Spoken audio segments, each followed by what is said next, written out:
Assalamualaikum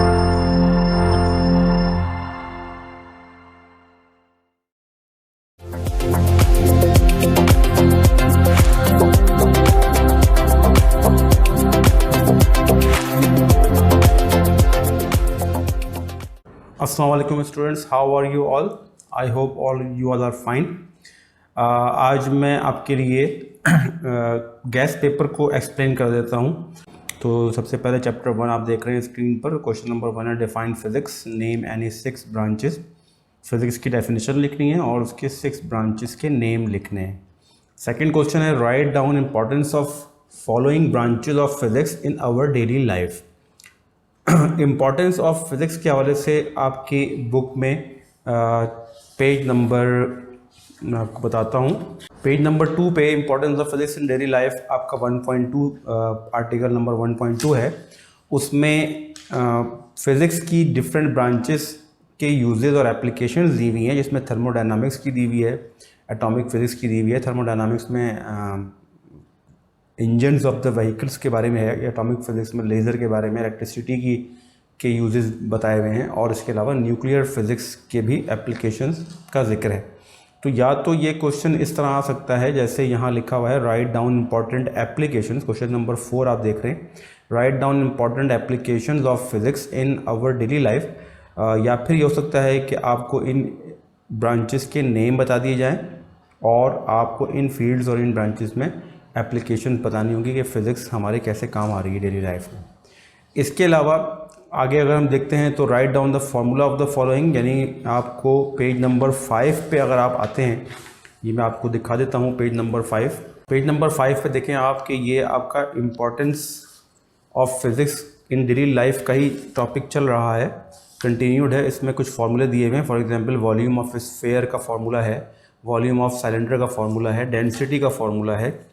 तो ये formulas यहाँ पर दिए हुए हैं, आपको जस्ट ये फार्मूलाज याद करने हैं क्योंकि ये एमसीक्यूज़ में आ सकते हैं। या फिर एक शॉर्ट क्वेश्चन बन सकता है कि राइट डाउन द फार्मूला, जैसा कि इसमें लिखा हुआ है आपके नोट्स में, गैस पेपर में जैसे लिखा हुआ है। तो ये तो हो गया क्वेश्चन नंबर 4। उसके बाद क्वेश्चन नंबर 5 है write 3 applications of laser technology.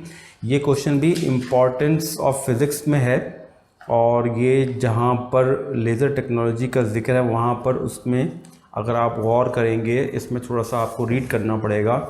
मैं आपको बता देता हूँ कि जैसे ये पेज नंबर 3 है, तो पेज नंबर 3 पे बुक का इसमें लिखा हुआ है कि laser technology is widely used in defence system, metallurgy, medical science and astronomy which has its roots in atomic physics.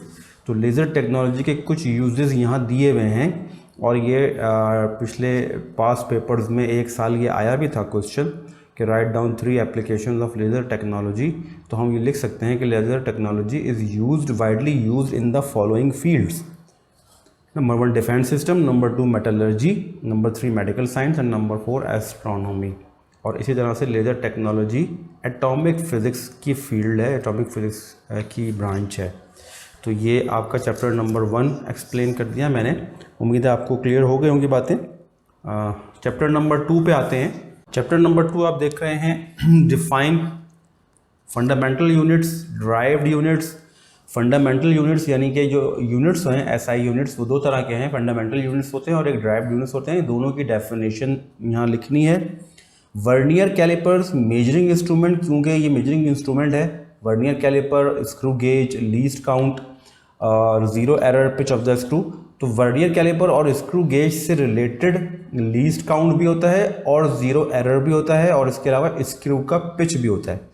तो ये मेजरिंग इंस्ट्रूमेंट का टॉपिक चैप्टर नंबर 2 में पेज नंबर 22 पे आप देख रहे हैं। मेजरिंग इंस्ट्रूमेंट, ये देखें आपको अगर स्क्रीन पे नज़र आ रहा हो, पेज नंबर 22 ये है, और इसमें मेजरिंग इंस्ट्रूमेंट का ये पूरा टॉपिक है, जिसमें वर्नियर कैलिपर, उसकी ये डायग्राम भी है, उससे रिलेटेड उसका लीस्ट काउंट, जिसको हम वर्नियर कांस्टेंट कहते हैं, लीस्ट काउंट, इसकी डेफिनेशन भी आ सकती है।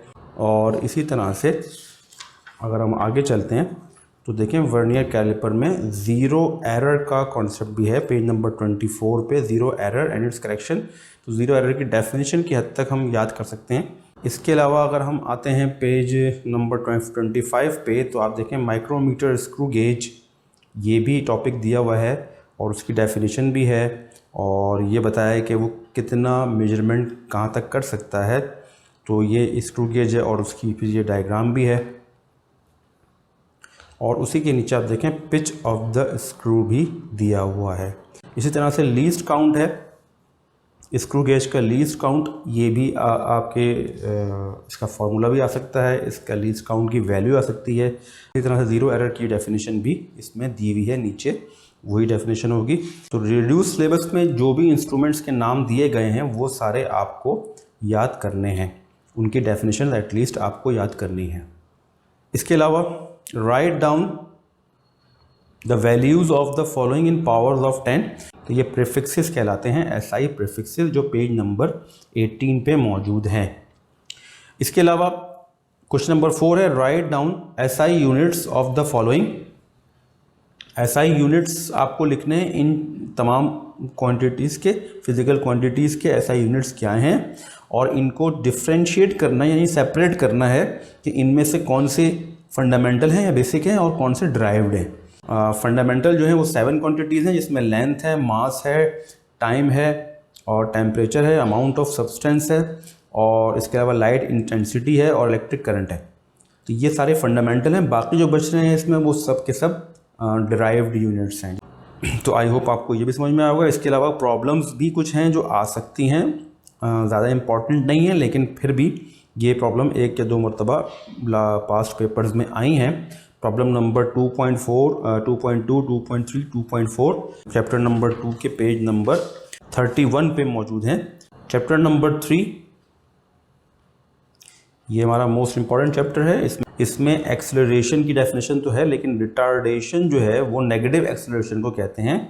तो एक्सेलरेशन जिसमें वेलोसिटी डिक्रीज़ हो रही हो और उसमें एक्सेलरेशन की वैल्यू नेगेटिव आती है तो उस एक्सेलरेशन को रिटार्डेशन कहा जाता है। इसके अलावा एक्सेलरेशन ड्यू टू ग्रेविटी आपको मिलेगी पेज नंबर 42 पे, जिसमें टॉपिक है मोशन अंडर ग्रेविटी। तो पेज नंबर 42 पे आपको एक्सेलरेशन ड्यू टू ग्रेविटी की भी डेफिनेशन मिल जाएगी, उसका डिस्क्रिप्शन मिल जाएगा। First equation of motion short question में आती है, जबकि सेकंड और third equation of motion long question में डिस्क्रिप्टिव टाइप क्वेश्चन में आएगी।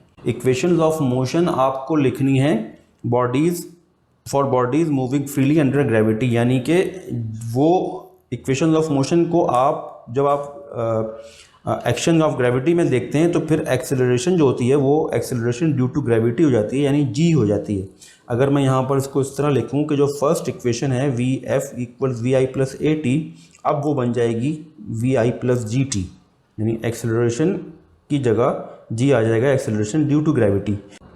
यहाँ पर ये एक चीज़ थोड़ा मिसप्रिंट हो गया है कि ये V F square plus V I square लिखा है, इसको करना है we F square minus V I square. तो आई होप आपको ये चैप्टर नंबर 3 के भी समझ में आ गई होंगी। चैप्टर 3 में प्रॉब्लम्स हैं जो कि हैं 3.3, 6, 7, 9, 10, 12, ये मोस्ट इंपॉर्टेंट प्रॉब्लम्स हैं। लेकिन फिर भी चैप्टर 3 में प्रॉब्लम्स सारे ही इंपॉर्टेंट होते हैं, लेकिन मोस्ट इंपॉर्टेंट यही हैं। इसी तरह से सॉल्व्ड एग्जाम्पल भी हैं पेज नंबर 37 से 42 तक। जी, चैप्टर 4 फोर्स एंड मोशन, इसमें डेफिनेशन लिखनी है फोर्स की, इनर्शिया की, न्यूटन की, मास की, वेट की और मोमेंटम की। इनर्शिया की डेफिनेशन आपको पेज नंबर 48 पे मिलेगी। पेज नंबर 48 पे आप देख रहे हैं कि ये कंक्लूजन्स हैं जो फर्स्ट लॉ ऑफ मोशन से ड्रॉ किए गए हैं। ये 2 कंक्लूजन्स हैं। इसमें जो सेकंड कंक्लूजन है इसमें पूरी इनर्शिया की डेफिनेशन ये लिखी हुई है यहाँ से लेके यहाँ तक। पेज नंबर 50 पे देखें आप, पेज नंबर 50 पे एग्जाम्पल 4.1 के ऊपर जो है ये न्यूटन की डेफिनेशन भी हो गई।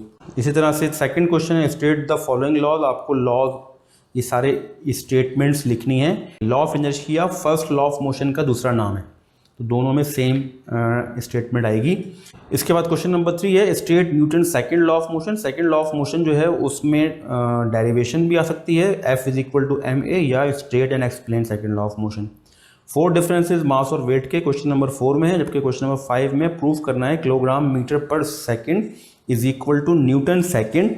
ये मोमेंटम का यूनिट है, मोमेंटम का फॉर्मूला होता है P is equal to mv, m का यूनिट किलोग्राम और v का यूनिट मीटर पर सेकंड, तो ये बनेगा kilogram metre per second. Second से मल्टीप्लाई डिवाइड कर दें, ये बन जाएगा kilogram metre per square second into second. तो ये पूरा जो है ये न्यूटन होता है, लिहाजा ये न्यूटन सेकंड के इक्वल होता है।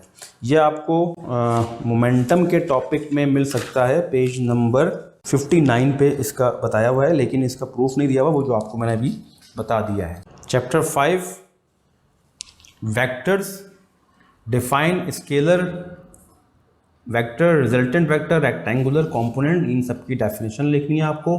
Draw the representative lines of the following vectors, आपको ये क्वेश्चन आ सकता है क्योंकि रिप्रेजेंटेशन ऑफ वेक्टर्स का टॉपिक रिड्यूस सिलेबस में दिया गया है स्पेशली। तो ये प्रॉब्लम नंबर 5.1 जो है टेक्स्ट बुक की, पेज नंबर 84 पे 5.1 पहला वाला न्यूमेरिकल प्रॉब्लम है, वो इससे रिलेटेड है, उसमें आपको वेक्टर ड्रॉ करने हैं। Give 3 differences between scalar and vector, ये आपको डिफरेंसेस लिखने हैं। Mention which of the following quantities are scalar and which are vectors, इसमें आपको बताना ये है कि कौन सी क्वांटिटी स्केलर है, कौन सी क्वांटिटी वेक्टर है। तो डिस्प्लेसमेंट जो है वो वेक्टर है, स्पीड स्केलर है, वेलोसिटी वेक्टर है, एक्सेलरेशन वेक्टर है, फोर्स वेक्टर है, मास स्केलर है, टाइम स्केलर है, टेम्परेचर स्केलर है, मोमेंटम वेक्टर है, फ्रिक्शन वेक्टर है, वेट वेक्टर है, वर्क स्केलर है, पावर स्केलर है, टॉर्क वेक्टर है, फोकल लेंथ स्केलर है, एनर्जी स्केलर है, अप थ्रस्ट ये फोर्स होती है, ये वेक्टर है। तो ये आपको करना है। डिफाइन रेजोल्यूशन ऑफ वेक्टर, ये पूरा रेजोल्यूशन ऑफ वेक्टर का पूरा टॉपिक है, जिसमें आपको डेफिनेशन भी लिखनी है और इसकी पूरी डेरिवेशन करनी है fx और fy की, यानी fx is equal to f cos theta और fy is equal to f sin theta. उसके अलावा प्रॉब्लम्स हैं 5.1 और 5.5 जो रिड्यूस लेवल से रिलेटेड है, ये 2 प्रॉब्लम्स हैं, आपको ये पेज नंबर 84 पे मिलेंगे। इसी तरह सॉल्व एग्जाम्पल है एक 5.3 जो कि पेज नंबर 80 पे मौजूद है। चैप्टर 6 में इक्विलिब्रियम की definition, torque, centre of gravity, static equilibrium, dynamic equilibrium, इसकी सबकी डेफिनेशन लिखनी है। 2 कंडीशंस ऑफ इक्विलिब्रियम, ये बहुत इंपॉर्टेंट है। Define the 3 types states of equilibrium, equilibrium की 3 स्टेट्स जो हैं उनकी डेफिनेशन लिखनी है और एग्जाम्पल्स देनी है। Write down the position of centre of gravity of the following objects, ये सेंटर ऑफ ग्रेविटी जो होती है हर बॉडी का सेंटर होता है, तो आपको इन ऑब्जेक्ट्स के सेंटर ऑफ ग्रेविटी बताना है। तो हर ऑब्जेक्ट का सेंटर ऑफ ग्रेविटी आपको इसका पॉइंट बताना है। अब मैं आपको एक बताता हूँ, ये आपको मिलेगा पेज नंबर 89 पे आप देख रहे हैं, ये आप देख रहे हैं, आपको नज़र आ रहा होगा कि ये पेज नंबर 89 पे ये कुछ बॉडीज़ के नेम हैं और उनकी पोजीशन दी हुई है सेंटर ऑफ ग्रेविटी के। तो ये एमसीक्यूज़ में भी आ सकते हैं और वैसे क्वेश्चन भी बन सकता है। कोई यूनिफॉर्म रॉड है अगर स्ट्रेट, उसका सेंटर ऑफ द रॉड जो है वो उसका सेंटर ऑफ ग्रेविटी होगा। सर्कुलर प्लेट है तो उस प्लेट का सेंटर जो होगा वो सेंटर ऑफ ग्रेविटी होगा। ये भी आपको क्वेश्चन आसानी से मिल जाएगा और बहुत ईजी है याद करने में, ज़्यादा मुश्किल नहीं है। तो आई होप कि यहाँ तक आपको ये प्रॉब्लम्स, ये यहाँ तक क्वेश्चन समझ में आ गए होंगे। चैप्टर नंबर 7 से स्टार्ट करना है हमें। Define uniform circular motion, centripetal force, centripetal acceleration, centrifugal force, ये सब डेफिनेशंस हैं, आपको ये नोट्स में मिल जाएंगी। State Newton's law of gravitation and drive the formula F is equal to gm1m2/r²। Newton's law of gravitation की स्टेटमेंट लिखनी है और उसका फार्मूला ड्राइव करना है। पूरा क्वेश्चन है ये, नोट्स में मौजूद होता है। With the help of law of gravitation calculate the mass of the earth. Mass of the earth का क्वेश्चन है जिसमें mass of the earth calculate करना है, पूरी डेरिवेशन करनी है मास ऑफ द अर्थ की और फिर उसकी वैल्यू भी निकालनी है। Question number 4 drive formula to show variation in g with altitude. ये variation in g with altitude का टॉपिक है जिसमें एक फार्मूले की डेरिवेशन है। इस सिलसिले में आपको वैसे तो नोट्स में मिल जाएगा, फिर भी मैंने पूरा चैप्टर 7 जो है वो 5-6 पार्ट्स में मैंने एक्सप्लेन किया हुआ है। वीडियोस मौजूद हैं यूट्यूब पर, आप sharjah.com पे जाके इन वीडियोस को देखकर ये टॉपिक्स को अंडरस्टैंड कर सकते हैं, समझ सकते हैं। Give 3 differences between centripetal and centrifugal force and G जो है कैपिटल, ये यूनिवर्सल ग्रेविटेशनल कांस्टेंट है, जबकि जी जो है वो एक्सेलरेशन ड्यू टू ग्रेविटी है। इसके अलावा प्रॉब्लम्स हैं, आपको सॉल्व्ड एग्जाम्पल भी बता दिए हैं 7.1, 7.4, 7.5। आप चैप्टर को खोलेंगे तो बुक में आपको ये मिल जाएंगे आपको। चैप्टर नंबर 8 ये आपकी स्क्रीन पर है। Powers, work, power, energy, joule, watt, kinetic energy, potential energy, इन सब की डेफिनेशन लिखनी है आपको। Drive formula for maximum zero and negative work, work की डेफिनेशन के बाद उसके मैक्सिमम वर्क, जीरो वर्क और नेगेटिव वर्क की डेरिवेशंस करनी है। ये भी आपको डेरिवेशन मेरी वीडियोस में मिल जाएंगी, मैंने चैप्टर 8 को भी पूरा एक्सप्लेन किया हुआ है।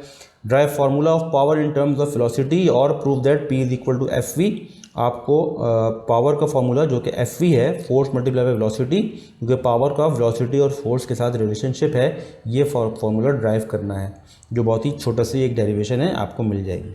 काइनेटिक एनर्जी की डेफिनेशन और उसकी डेरिवेशन आपको करनी है, K equal half M V square, ये भी नोट्स में मौजूद है। Question number 5, define potential energy and drive the formula PE equals mgh। ये आपको पोटेंशियल एनर्जी का करना है।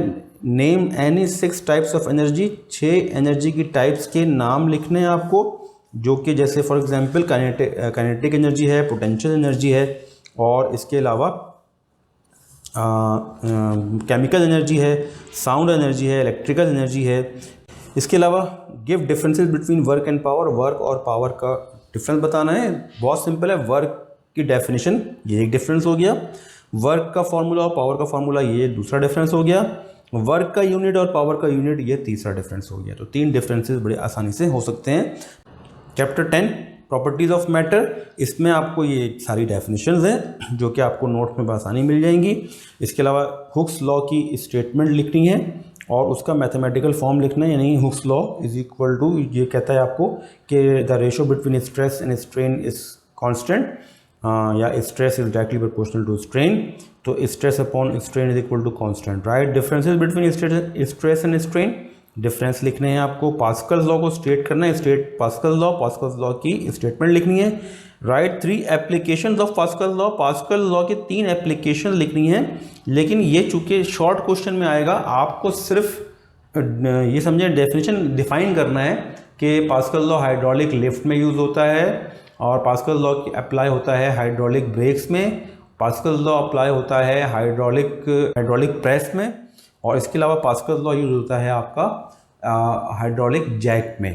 तो ये 3-4 एप्लीकेशन है जो आपको एक एक लाइन में 3 पॉइंट्स बना के लिखने हैं। With the help of diagram describe construction and working of hydraulic lift, hydraulic lift को डिस्क्राइब करना है, तो हाइड्रोलिक लिफ्ट का पूरा डिस्क्रिप्शन लिखना है, उसकी कंस्ट्रक्शन, उसकी वर्किंग, उसका प्रिंसिपल तो पास्कल लॉ है, और उसकी डायग्राम और उसकी जो भी मैथमेटिकल वर्किंग है। Question number 7, state Archimedes principle, give its mathematical form. Archimedes principle की स्टेटमेंट लिखनी है और उसकी मैथमेटिकल फॉर्म आपको लिखनी है। तो ये आपको पेज नंबर 164 पे इसकी स्टेटमेंट है, और पेज नंबर 165 पे इसकी डेरिवेशन है, जो कि उसकी मैथमेटिकल फॉर्म है। तो ये आपको मिल सकती है, इसके अलावा नोट्स में भी मौजूद है। Describe analytical treatment of Archimedes principle, ये क्वेश्चन इस तरह भी आ सकता है, या उसकी अप थ्रस्ट की वैल्यू को फाइंड करते हैं, उसके लिए फॉर्मूला ड्राइव करते हैं। State the 3 conditions laws of flotation, page number 166 पे ये मौजूद है, और आप ये लिख सकते हैं बआसानी। चैप्टर नंबर 11 हीट, इन सब की आपको डेफिनेशन लिखनी है।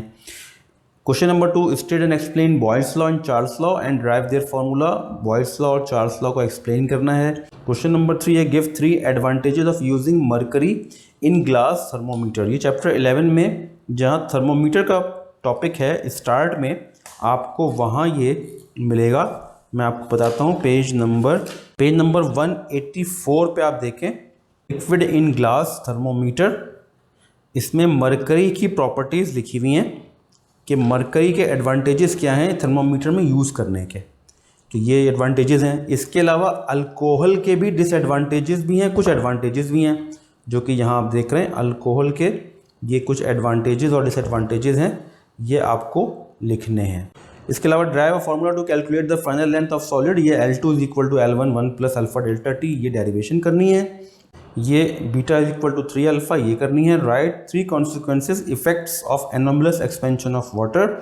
एनोमलस एक्सपेंशन ऑफ वाटर के क्या इफेक्ट्स होते हैं हमारी डेली लाइफ में, ये लिखने हैं। Derive general gas equation, general gas equation यानी PV इक्वल्स nRT, ये आपको ड्राइव करनी है। और write the value and units of universal gas constant, R के वैल्यू की वैल्यू और उसके यूनिट्स लिखने हैं। Specific heat and drive the formula delta Q is equal to MC delta T। Specific heat की डेफिनेशन और उसका फॉर्मूला जो कि ये है delta Q is equal to MC delta T, ये ड्राइव करना है।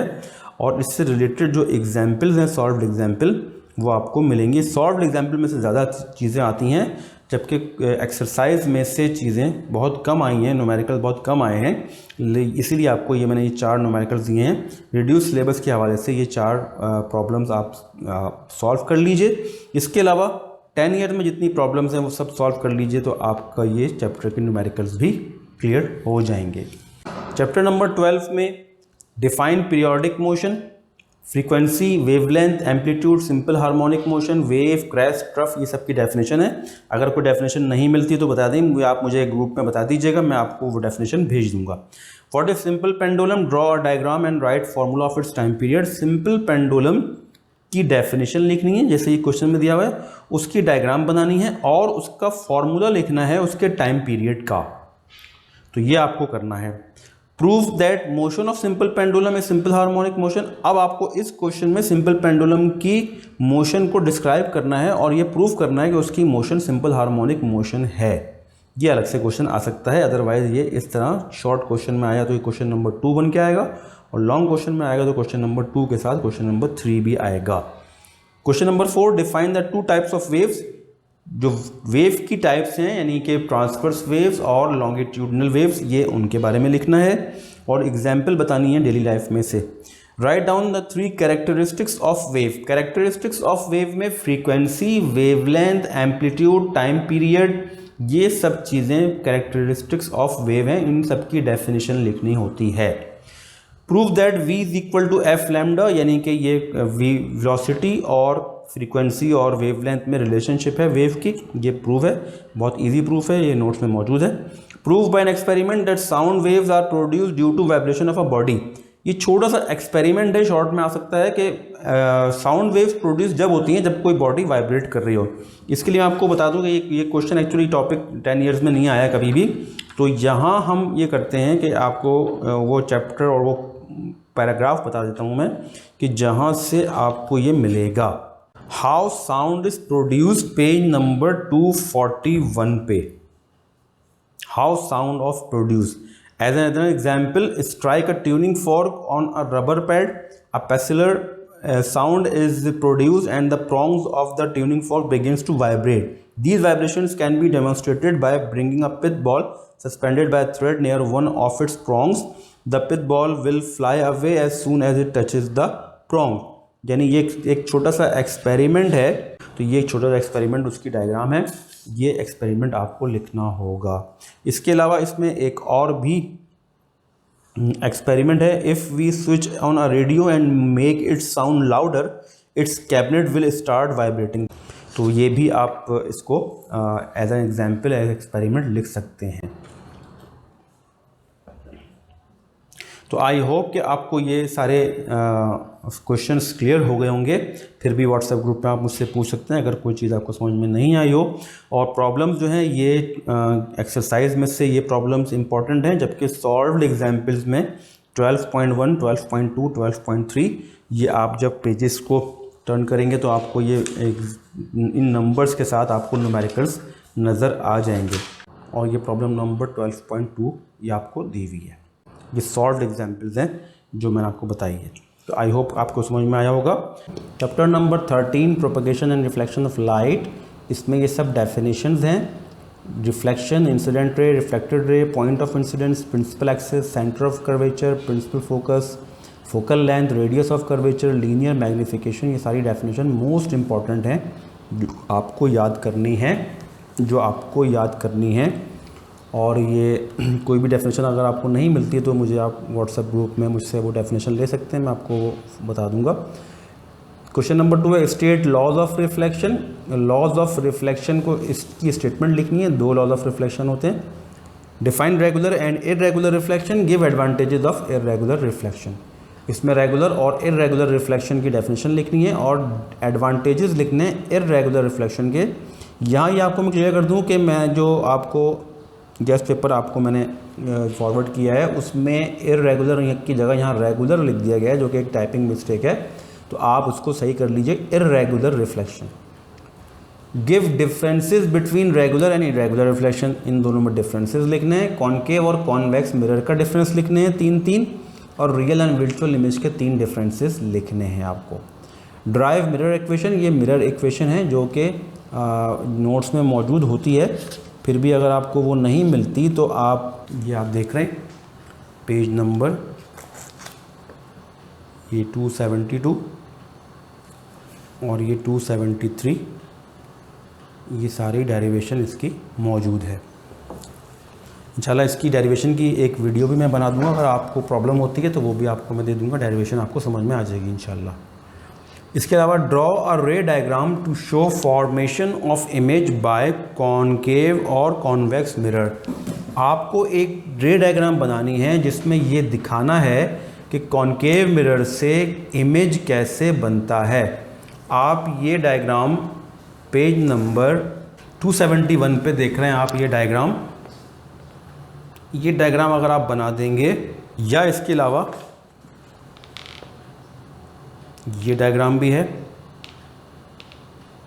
ये कॉनकेव मिरर की डायग्राम है फॉर्मेशन ऑफ इमेज, और ये डायग्राम कॉन्वेक्स मिरर की फॉर्मेशन ऑफ इमेज है, जो कि पेज नंबर 272 पे आपको मिल जाएंगी। तो ये है डायग्राम, सिर्फ बना के दिखानी है आपको। इसी तरह write down sign conventions for spherical mirror, ये मैंने आपको क्लास में भी लिखवा दिए थे, आपको क्लियर्स बहुत अच्छे से लिखे हुए होंगे आपके, वो याद कर लीजिएगा। अदरवाइज़ अगर आपको वो नहीं मिलते तो ये साइन कन्वेंशंस पेज नंबर 273 पे और 274 पे मौजूद हैं, 3 पॉइंट्स में दिए हुए हैं, आप ये याद कीजिएगा। तो आई होप कि आपको समझ में आया होगा। मैग्नीफिकेशन और लीनियर मैग्नीफिकेशन दोनों की डेफिनेशन सेम है, एक ही चीज़ के दो नाम हैं। जो मैग्नीफिकेशन हम पढ़ रहे हैं ये लीनियर मैग्नीफिकेशन ही है। चलते हैं चैप्टर 14 की तरफ।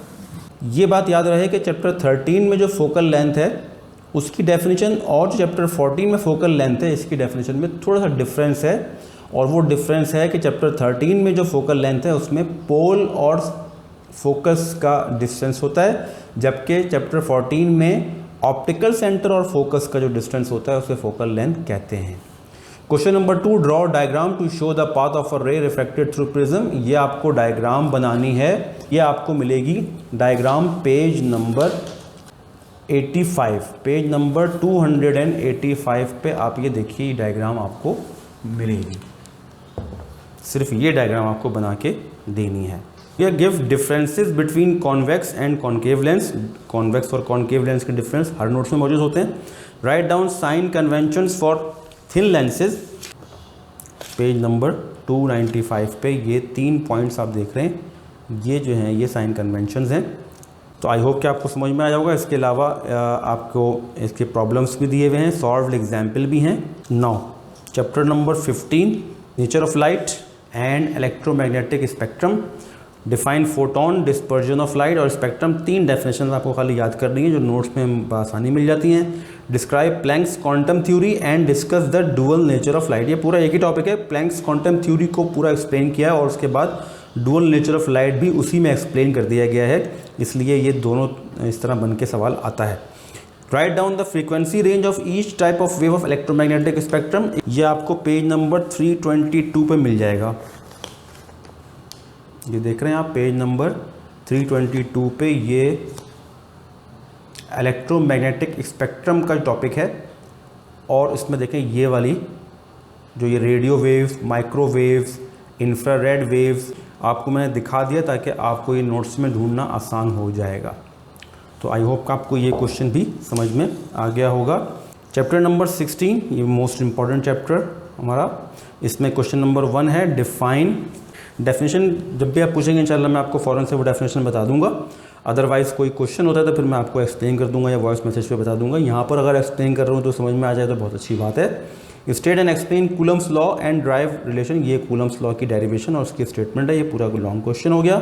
Describe the construction and working of parallel plate capacitor, ये है पेज नंबर 337, ये देख रहे हैं आप, कैपेसिटर का टॉपिक है, टॉपिक नंबर 16.7 और ये पेज नंबर 337 पे है। तो ये इसका पूरा एक्सपेरिमेंट है, उसकी कंस्ट्रक्शन वर्किंग है और ये डायग्राम है उसकी।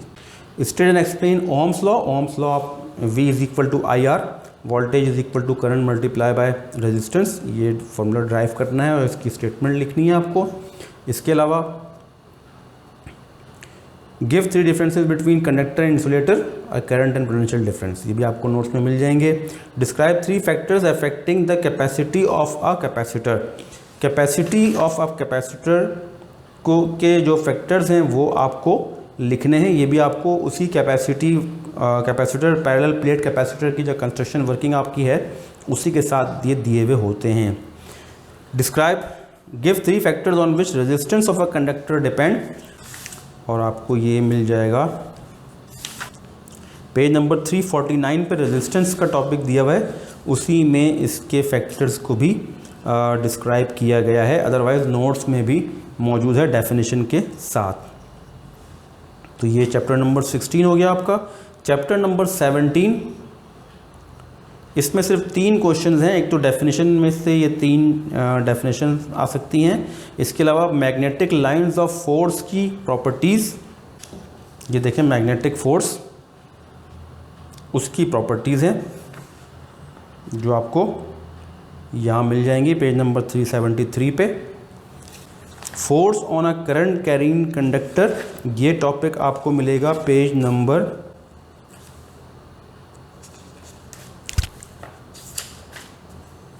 384 पे, ये 384 पे force on a current carrying conductor, इसमें आपको ये इसकी प्रॉपर्टीज़ हैं जो पेज नंबर 385 पे दी हुई हैं, ये देख रहे हैं आप। ये चैप्टर 18 है इलेक्ट्रॉनिक्स, इसमें आपको semiconductor, N type semiconductor, P type semiconductor की डेफिनेशन लिखनी है, या एन टाइप सब्सटेंस या पी टाइप सब्सटेंस कुछ भी कह लें इसको।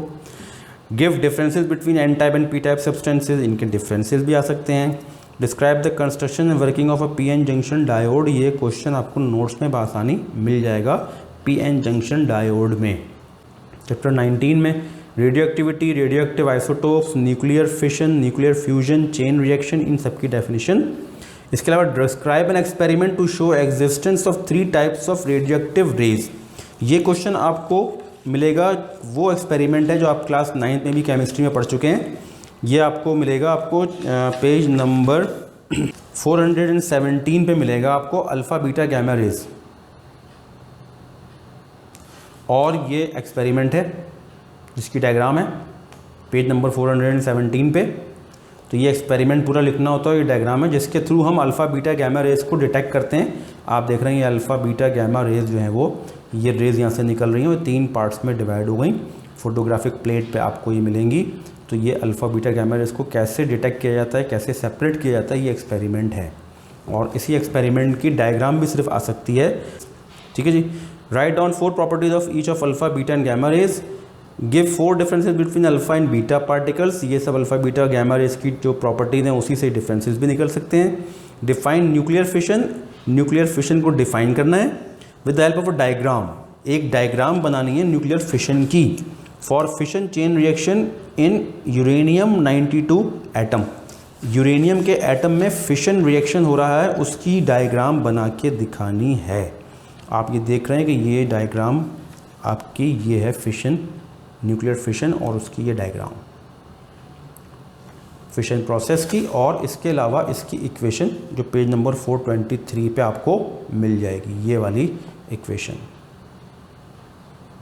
इसके अलावा चेन रिएक्शन या न्यूक्लियर फिशन चेन रिएक्शन की भी डायग्राम है, जो कि ये चेन रिएक्शन की डेफिनेशन के साथ आ सकती है अलग से।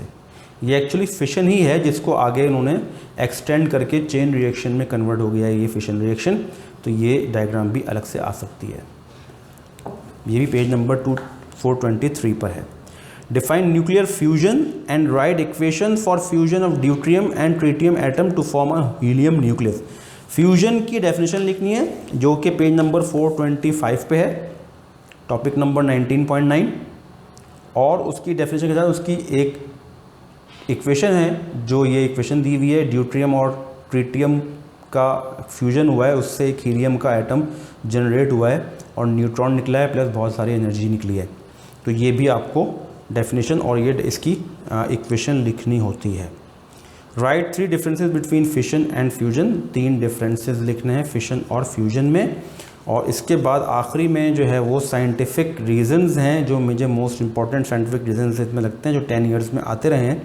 ये साइंटिफिक रीजंस हैं। हर साइंटिफिक रीज़न की हर साइंटिफिक कोई भी अगर प्रॉब्लम होती है उसका कोई ना कोई रीज़न होता है, कोई भी फिनोमेना होता है, तो वो आपको रीज़न देना होता है, इसको एक्सप्लेन करना होता है। वो आप 2 लाइनों में 3 लाइनों में एक्सप्लेन करते हैं, बहुत ज़्यादा उसको एक्सप्लेन नहीं करना होता, लेकिन बहुत ज़्यादा शॉर्ट भी नहीं करना होता कि आपने एक लाइन में लिख दिया। डिपेंडिंग के उसमें क्या रीज़न पूछा गया है, रीज़न की लेंथ पे डिपेंड करता है। तो आई होप आपको ये सब चीज़ें समझ में आई होंगी। Thank you very much. अल्लाह हाफिज़।